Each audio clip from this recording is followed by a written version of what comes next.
MTV Bangla সংবাদে স্বাগত জানাচ্ছি, সাথে আছি আমি আফরিন শ্রুতি। প্রথমে দেখে নিব সংবাদ শিরোনাম। টিএসসি প্রাঙ্গণ হতে প্রতি বছরের ন্যায় পুরান ঢাকায় ঐতিহ্যবাহী ঢাকাবাসী সংগঠন ও বাংলাদেশের ঘুড়ি ফেডারেশন উদ্যোগে উদ্বোধনী ঘুড়ি র্যালি আয়োজিত হয়। বিশ্ব সুন্নি আন্দোলনের শান্তিপূর্ণ মানববন্ধন। কক্সবাজার জেলা উপকূলীয় সাংবাদিক ফোরাম প্রেস ক্লাবে এক জনসভা আয়োজন করে। এখন দেখব বিস্তারিত। প্রতি বছরের ন্যায় ঘুড়ি উৎসব পুরান ঢাকায়।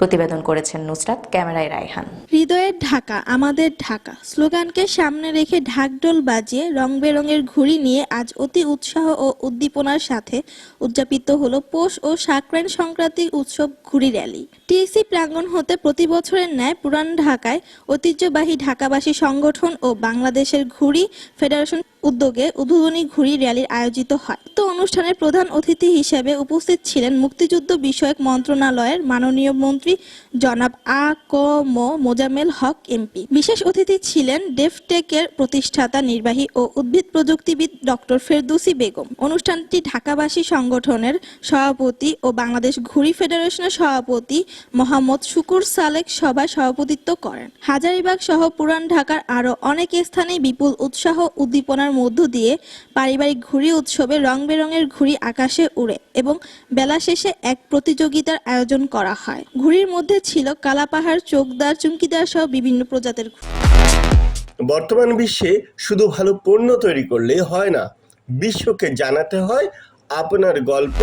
আজ বাংলাদেশ বিশ্বের অন্যতম দ্রুত বর্ধনশীল অর্থনীতির নাম। বাংলাদেশের শিল্প, ব্যবসা আর সফলতার গল্প এখন বিশ্বমঞ্চে। জাতীয় প্রেস ক্লাবে আজ মাননীয় তথ্যমন্ত্রী জনাব মোহাম্মদ হাসান মাহমুদ প্রেস কনফারেন্স শেষে জাতির পিতা বঙ্গবন্ধু শেখ মুজিবুর রহমানের ছবিতে ফুলের তোড়া দিয়ে শ্রদ্ধাঞ্জলি জানান।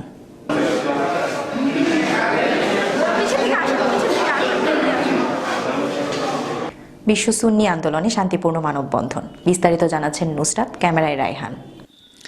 মেয়েদের লেখাপড়ার বিরুদ্ধে হেফাজত নেতা শফির অবৈধ ফতোয়ার প্রতিবাদে বিশ্ব সুন্নি আন্দোলনের শান্তিপূর্ণ মানববন্ধন।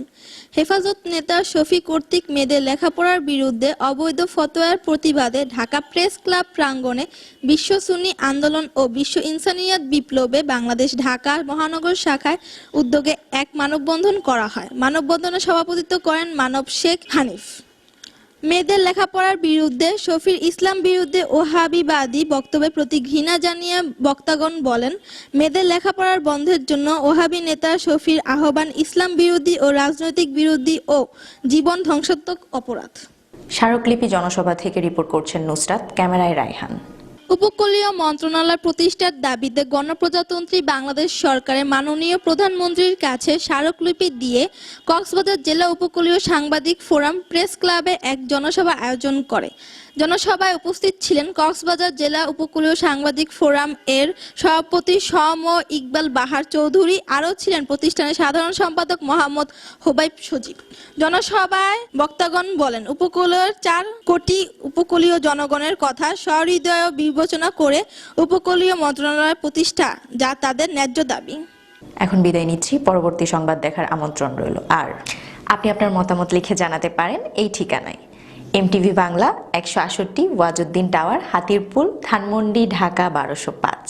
আপনি আমাদেরকে দেখতে পারেন ফেসবুক, ইউটিউব, টুইটার সহ সকল সোশ্যাল মাধ্যমে। আপনার সামনে ঘটে যাওয়া যে কোনো কিছুর তথ্য জানাতে পারেন ইমেল অথবা মোবাইলে।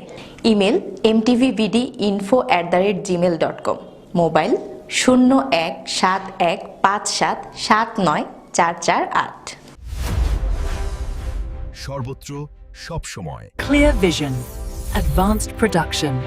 আমাদের লক্ষ্য বাংলাদেশের প্রতিটি সম্ভাবনাময় প্রতিষ্ঠানকে আন্তর্জাতিকভাবে পরিচিত করে তোলা, দেশীয় শিল্পকে বিশ্ববাজারে পৌঁছে দেওয়া আর উদ্যোক্তাদের সফলতার গল্প তুলে ধরা নতুন প্রজন্মের সামনে। এবার বিশ্ব দেখুক বাংলাদেশকে। কর্পোরেট বাংলাদেশ, বাংলাদেশের শিল্প ও ব্যবসার বিশ্বমুখী পরিচয়। বাংলাদেশের শিল্প, ব্যবসা আর সফলতার গল্প এখন বিশ্বমঞ্চে। কর্পোরেট বাংলাদেশ, বাংলাদেশের কর্পোরেট শক্তির ডিজিটাল পরিচয়।